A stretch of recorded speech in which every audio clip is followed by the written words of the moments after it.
This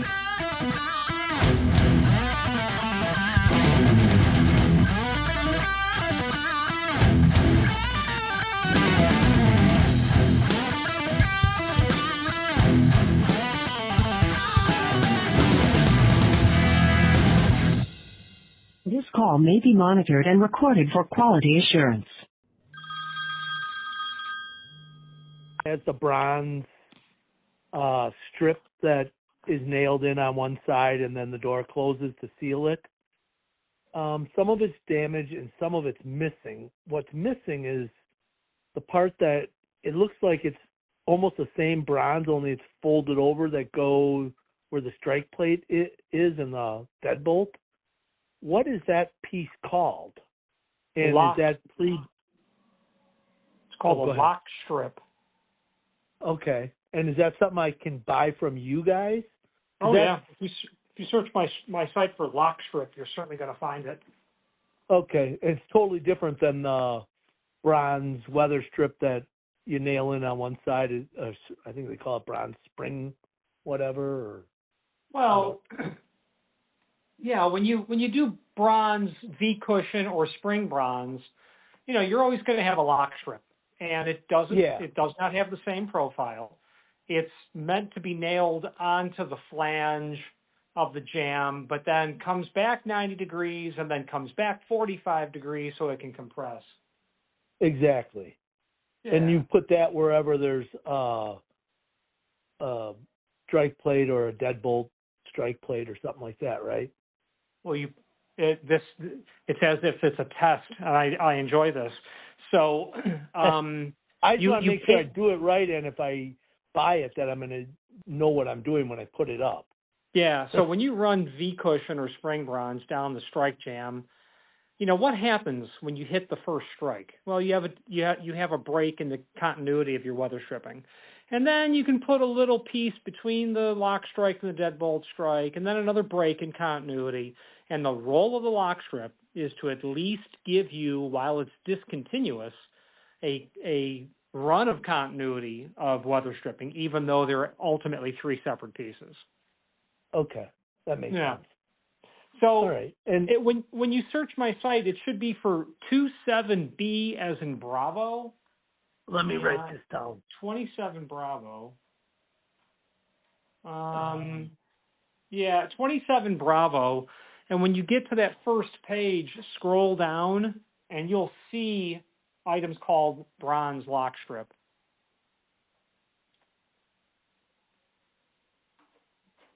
I'm just writing. Yeah. Okay, and is that nailed on? Because I don't have any of that. No, it's definitely nailed on. I mean, people have wanted to put it where that is. Right. Yeah, people have wanted to put it on with self-adhesive. It's just spring bronze, V cushion. This stuff lasts a century if it's installed correctly. Yeah, and most of it, the spring bronze that's on my door, is good. It's like basically someone must have caught it or something because it's from where the strike plate is down. Yeah, and that's really what happens. Because the other stuff, if it looks intact, there should be no need to replace it, correct? I don't see why you would. It's just you're going to, if what happens is where the nails pierce through the material, those holes can ovalize over the decades. But if it's still intact and solid, replacing it is just going to be an exercise in, nailing on new spring bronze. Okay. And if I do have to replace a piece, what do I do in the top corner where the two meet? Do I do the header piece shorter, or do I do the header piece first and the horizontal piece shorter? You know what I'm asking? Yeah, of course. I mean, at the end of the day, there's going to be a small loss there. So you're just going to choose what to run long. Generally, if it was me, I would run the jams long and cut the header between the pieces. Okay, that makes sense. Just so and you'd measure it once the jams are up, and then you just measure from where it's sprung out to where it's sprung out for the header piece, correct? Exactly. Yeah, I would put my two jams up, and then I would measure that distance, and I would fit as much of it in there as I could and still maintain proper door operation. Okay, sounds good. Yeah, and I just opened the door and noticed too, like someone must have cut it where one of the hinges went across, Yeah. or it went across a hinge, and that's all dented and damaged. And I do get drafts. I'm in Wisconsin, so in the wintertime I get drafts. So I'm just trying to seal it up and get rid of the piece that's bent so someone doesn't catch it on their clothes when they're walking through the door. Yeah. But I figured if I'm going to do it, I want to do it right. And does it pay to, like, I'm sure this is the original spring bronze from the house was built. I bet it is. Out a little bit, so it's a little tighter. You want to have contact, but you don't. There's no real advantage, I think, to making the door require a lot more force to pull and push open and closed. As long as it's making contact, it's making contact. I mean, Okay. I see the stuff fatigue slightly over the decades, like when I've seen installations that are mid-century. Yeah. But as long as you're making contact, mission accomplished. Yeah. So basically, the spring bronze is just a little piece of spring metal that puts contact on the door when it's shut to stop the draft. Yeah, I mean, I've never seen it made, but it has to be roll formed. So Yeah. they put flat bronze in there and they put a little kink in it so it springs out. Yeah. Yeah, and the kink is where the nails are. That little. The flat flange is where the nails go through, but then it kinks and then Yeah. springs out. Yeah. Yeah, it's just a little bit past where the nails go through. But okay, that sounds good. Probably, all right, well, I'll look for those pieces then. And I'll have to order the nails separately. There should be an option to order to all opt in for nails there, and if there's not, then you just pick up an ounce of nails separately. Yeah, because when I bought the house, there was a sealed bag of the spring bronze in the workshop with nails and everything. Awesome. So I have the spring bronze. I just don't have the stuff for where the locks are. Or the little lock strike plate. Yeah. So, all right. Well, I got the thing. I'll order some up. I appreciate it. And then you just go like a couple inches longer than the spring bronze, or do you do it right up to the spring bronze? I generally see it run long. Not okay. An inch or an inch on either side. You need it to fit in so that it doesn't conflict with the installation. You might have to cut it flush to where the spring bronze stops. But if you've got room to put it in there, then put it in there. Okay. Just so it's consistently sealed around the whole door. That's what you're really trying to do. Yeah. Yeah, and I just like the old-fashioned way of doing it because the cushiony foam stuff that you see at the hardware store, it just seems to be junk. Well, spring bronze, the bronze material doesn't have a high R value because it's metal. I mean, it's a conductor. Yeah.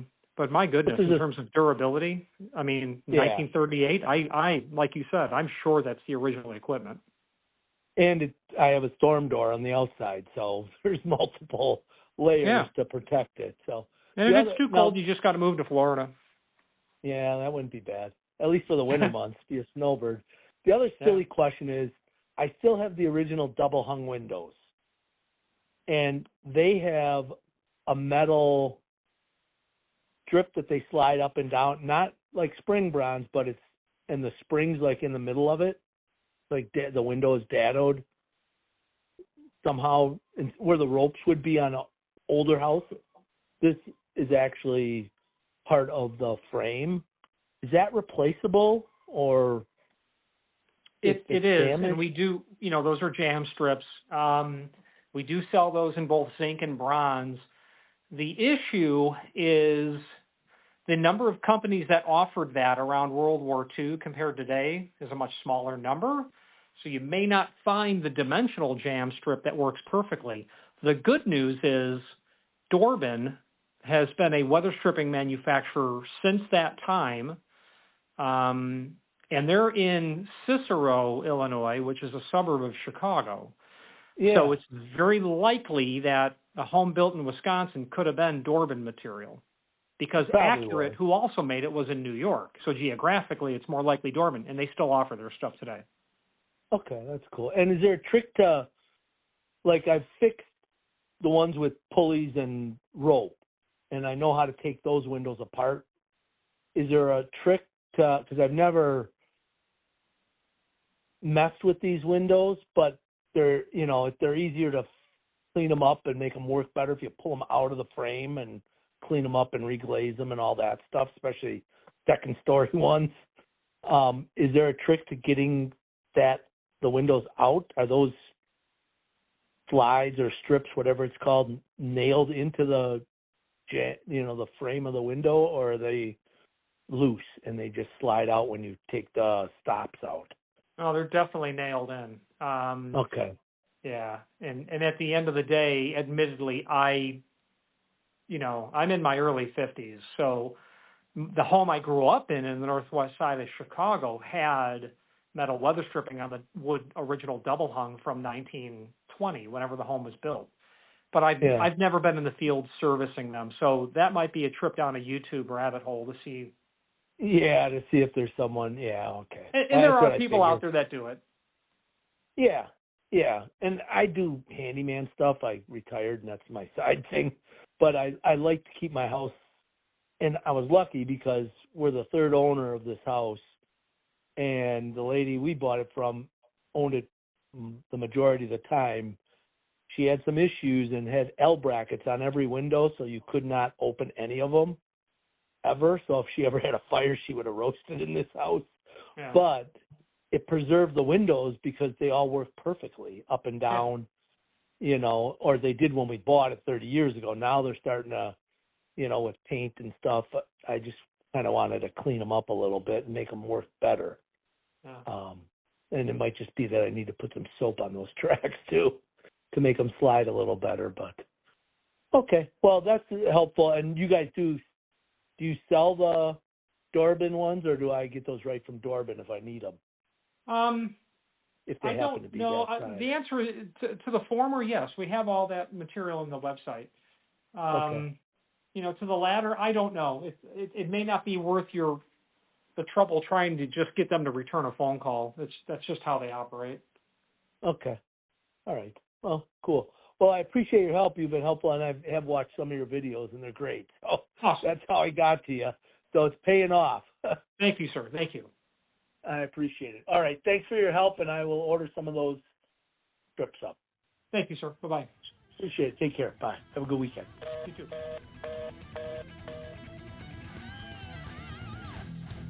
Thank you for watching, and if you've enjoyed this video, please click thumbs up, please subscribe, and maybe even send the video to someone that you know. Thank you.